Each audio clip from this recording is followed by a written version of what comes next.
Wildthorn, one of the best books I've read this year ever for young adult. And it is amazing. I love it. And this cover is fantastic. Whoever did this cover, I applaud you, because it's just something about it just really captured me. When I first saw it, I was just like, I want to read this.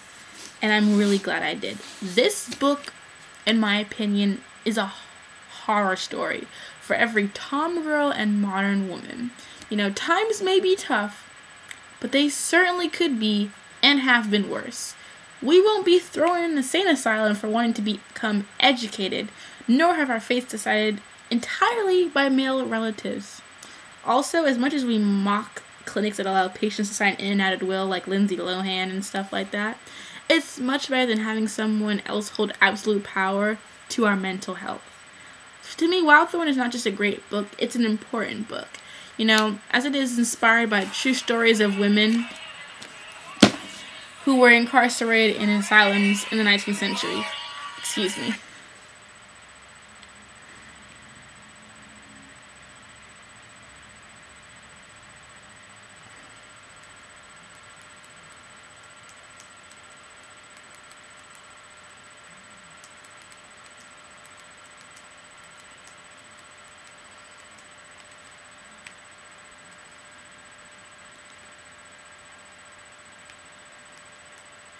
Yes, my ringtone for text messages is the Glee Umbrella Sing in the Rain mix. Anyway, historical teen fiction often paints a very glamorized view of old-fashioned life. It's all balls, corsets, and gentlemen who come to court you, you know, throwing their capes on the floor for you and whatnot when it's a puddle. But Wildthorn spits in the face of those cliches and gives a glimpse into what it would be like if a woman from our time was really sent back. Louisa Cosgrove has no desire to be married or to bear children. She wants to be a doctor. Such an aspiration now would be inspired, but in Louisa's time it leads her to be labeled as mad. Her constant studying and disregard of gender norms has led her to be locked away in Wildthorn Hall, an asylum. The head of the asylum tells her that she's Lucy Childs, not Louisa Cosgrove.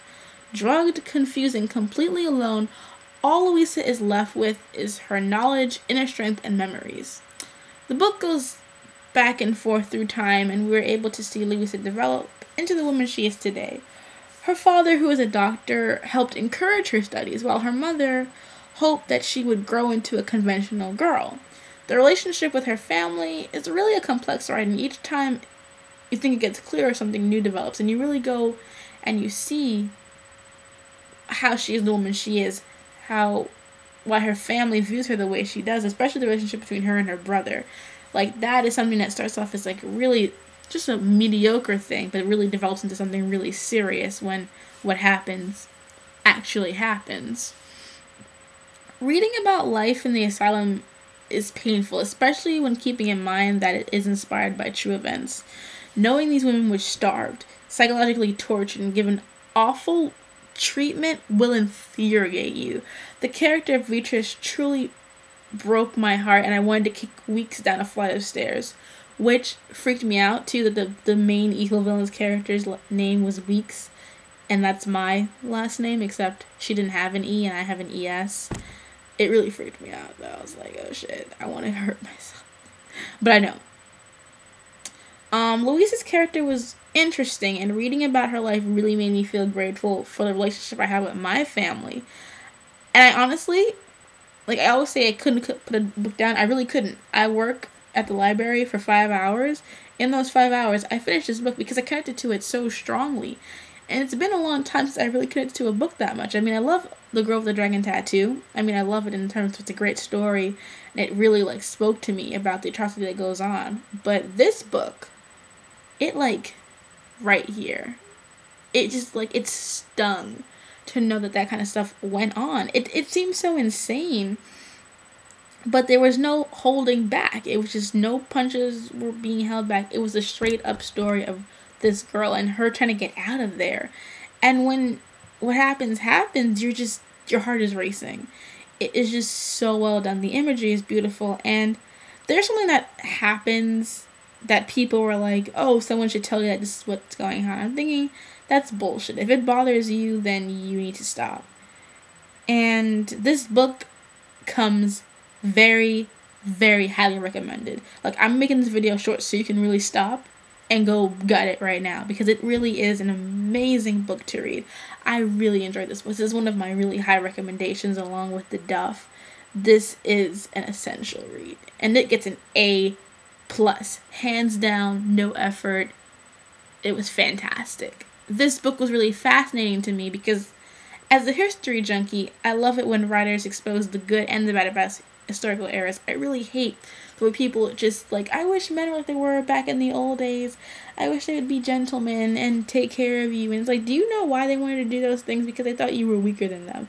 Because they thought that you could not handle things. That's why they were gentlemen, not because they were nice. Not because they were polite. It's because they were taught that we little ladies are weak and frail and we can't take care of ourselves, okay? And for me, this book is terrifying because the events in this book could have happened to us if we were born then.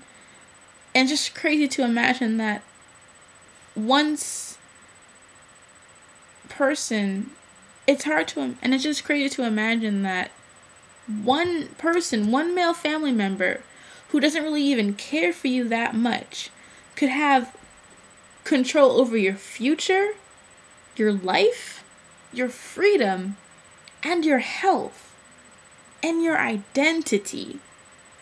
It is an insane roller coaster, and I'm really glad this book was written. It was really not only informative, but it was a fantastic story, and I am so looking forward to rereading this book because it was worth it. I'm really going to reread this book again because it was that good, and you guys should all check it out.